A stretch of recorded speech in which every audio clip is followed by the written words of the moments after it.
Maana tunaona sio wewe wa kwanza au sio mimi au sio yote kumtegwa mtego katika njia bila toka katika utakatifu. Hata Danieli alitegwa mtego katika kazi yake ya kwamba huyu ni kiongozi, lakini kuna vitu ambavyo hakubaliana navyo katika taifa. Acha tutege mtego ili tumtoe katika Mungu wake. Danieli akategwa mtego, lakini Danieli akawa na hekima ya upambanuzi, akapata hekima ya ufunuo wa kushinda vita dhidi ya utakatifu. Na baada ya pale Danieli akawa mtu mkuu sana. Bwana Yesu asifiwe sana. Haleluya. Bwana Yesu asifiwe sana. Kwa hiyo unaposikia sauti hii, ni sauti ya wito ambayo inakuita ewe mwanadamu popote ulipo uweze kudumu katika utakatifu. Haijalishi nini kitapita mbele yako, hivyo vitapita, lakini wewe baki imara katika msingi ulio imara ambao ni Yesu Kristo Mwokozi. Baki imara katika Yesu Kristo. Baki imara katika Yesu Kristo. Baki imara katika Yesu Kristo. Baki imara katika Yesu Kristo. Chochote kitakacholenga kukusofisha katika utakatifu, usikipe nafasi, usikubali kikuangushe. Awe mke, awe mume, awe ndugu, awe baba, awe mama, kama analenga kukutoa kwenye utakatifu, usikubali, kwa sababu wakati utatoka wenda kwa Kristo yuko malangoni anarudi, atakukuta utaachwa. Ni heri jioni ya leo, siku ya leo, kuposikia sauti hii uweze kukubali kubaki kwenye njia ya utakatifu, ambayo njia hiyo ndio atakayoona Bwana. Haleluya. Isaya, nasikia kusoma kitabu cha nabii Isaya. Nataka nihitimishie kwenye hiki kitabu kwa neno la Bwana, kama Roho Mtakatifu atatupa nafasi ya kuendeleza. Nasikia kusoma hiki kitabu cha nabii Isaya. Kitabu cha nabii Isaya kuna maneno mazuri sana. Maneno haya yanasomeka nabii Isaya 35 mstari wake wa 8.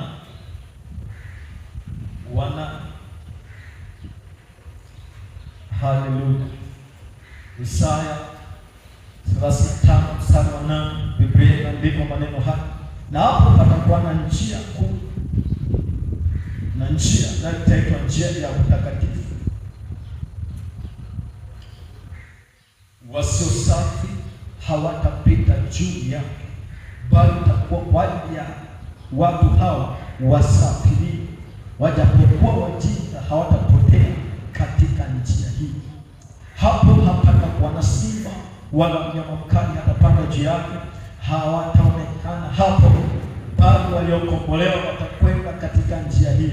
Na hao waliokombolewa na Bwana watarudi, watafika Sayuni wakiimba, na furaha ya milele itakuwa juu ya vichwa vyao, nao watapata kicheko na furaha, huzuni na kuugua zitakimbia. Bwana Yesu asifiwe sana. Tunaona pia kitabu hiki cha nabii Isaya anatabiri kwamba kutakuwa na njia, na njia hiyo itaitwa jina lake utakatifu, na njia hiyo itaitwa jina lake utakatifu, ya kwamba katika njia hiyo watu pekee watakaopita ni watakatifu, na njia hiyo ndio njia pekee inayoelekeza watu kuingia kwenye uzima wa milele, kwamba watu wasio safi hawatapita. Manake inaonyesha ni vita kuipata hiyo njia, ni vita kuipata hiyo njia, ni vita kutafuta njia utakatifu, ni vita, sio kitu chepesi. Wengi wanajaribu kutafuta njia utakatifu, lakini wanaanguka maana njia hii iko juu ya fahamu za kibinadamu, njia hii iko juu ya maarifa ya kibinadamu, njia hii iko juu ya teknolojia, iko juu ya kila kitu, iko juu ya kila jambo liliopo duniani. Njia hii inapatikana kwa ufunuo wa Roho Mtakatifu, kwamba unatafuta njia ya utakatifu, tafuta kumjua Mungu, tafuta kumjua Kristo, hapo utaipata njia ya utakatifu. Lakini hii tena hautaipata, utabaki kwenye njia ya dini, bado unaendelea na ndoa za jinsia moja, utabaki kwenye njia ya dini, bado unatalikiana na kuoa tena, utabaki kwenye njia ya dini na kubatizwa kwa maji kidogo, utabaki kwenye njia ya dini na upewa Roho Mtakatifu, lakini utabaki kwenye njia ya naomba mwanadamu ambaye alikufa akazikwa wala kufufuka mtabaki njia hii, lakini njia ya utakatifu ni Kristo. Hiyo njia pekee ambayo ninaihubiri siku ya leo, ya kwamba itazame njia hiyo. Sio wote wapitao, nasema Isaya, ni pale wale wasafirio pekee, watu ambao wamejikana, wamekubali kuishi kwenye takatifu, ambao wanapigana vita kila siku, hata kama ni kumwaga damu pale ya utakatifu, hawa watastahili kwenye ile njia. Nisikilize popote unaposikiliza, ya kwamba hii njia ni kama njia ya mchujo. Njia ya utakatifu ni kama njia ya mchujo, kama vile wanafunzi ambao wanaendelea kuchuja. Naweza mkaanza darasa kwanza mkomia, mnakuja kufika darasa la 7 au darasa la 5 la 4, mnafanya mtihani, kuna watu watapungua, mnakuja kufika la 7 kutoka kwenye 100 mmebaki 70, mnaingia kidato cha kwanza, mnaweza form 4 mmebaki labda 30, mnaingia kidato cha 5 cha 6 mmebaki watu 10, mnajikuta mnaingia chuo kikuu watu watanani. Najua kuna wengine watadisco, kuna wengine watagaidi masomo, lakini ambaye ameanza vizuri akakupata njia, akaelekezwa vizuri, akakaa kwenye maelekezo ya walimu wake, huyo ndiye anayefaulu. Mwalimu wetu ni Roho Mtakatifu na Kristo. Hakuna mwalimu bora ambaye atatufanya tupate kwenye njia utakatifu. Wengi wanajaribu kuiga utakatifu, lakini wanafeli baada ya miaka 5 ya wokovu. Wanajaribu kuiga utakatifu tena, wanaamka wananika, lakini wamemwacha Kristo, wanafeli. Dini inaweza kujaribu kuiga utakatifu, itafeli. Wanadamu bila Kristo, bila Roho Mtakatifu, huwezi ukaiga utakatifu. Hiyo ukiwa na Kristo, utakatifu huwezi kuiga, itakuwa ni asili yako, kwa sababu Kristo ndiye aliye ndani yako, ambaye anakupa uwezo wa kuishi utakatifu. Na ukiwa na Kristo vizuri, utajilazimisha kupenda sana, utaweza bali, kwa sababu Kristo aliyeko ndani yako, yeye mtakatifu, anakufanya uishi maisha matakatifu. Lakini ukiwa hauna Kristo, utajilazimisha kuishi maisha matakatifu, hautaweza bali, kwa sababu ile nguvu iwezeshayo kuishi maisha matakatifu haiko ndani yako, ambayo ni Roho Mtakatifu na Kristo Yesu.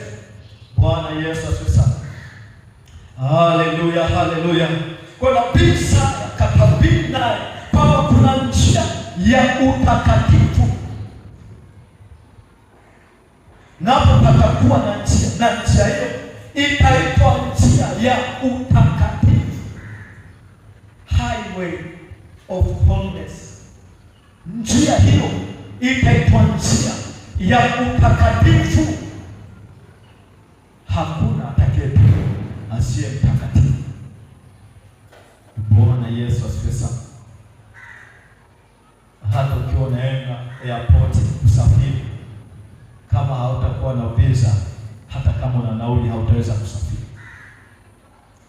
Njia hii ya utakatifu, kama una dini, huna Yesu, huwezi ukapita.